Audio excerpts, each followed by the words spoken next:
Uy! Mayong gabi, guys! Uy! Sa dihang ng eskwela ta ba? Naamo ko nang giingon nga ang ama ang siyang haligi ng tahanan at ang ina ang siyang ilaw ng tahanan, o di ba? Pero ngano mang gipang ilisan or gidungagan? Siguro kung ang ina ang siyang ilaw ng tahanan, maong giilisan, basog napundir na. Kay nangita na bugbagong ilaw ng tahanan. O kung ama ang siyang haligi ng tahanan, ay basin gianay na, maong gidungagan.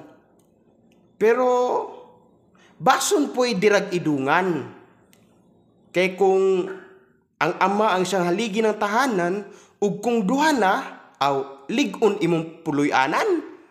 Ug kung ang ina, ilaw ng tahanan, ug kung duha na, aw hayag kayo, sigurado yung makitaan. Ay! Way, sayop na ha! Very bad! Ay! Ayog suhira! Ay! Ninyo! Way!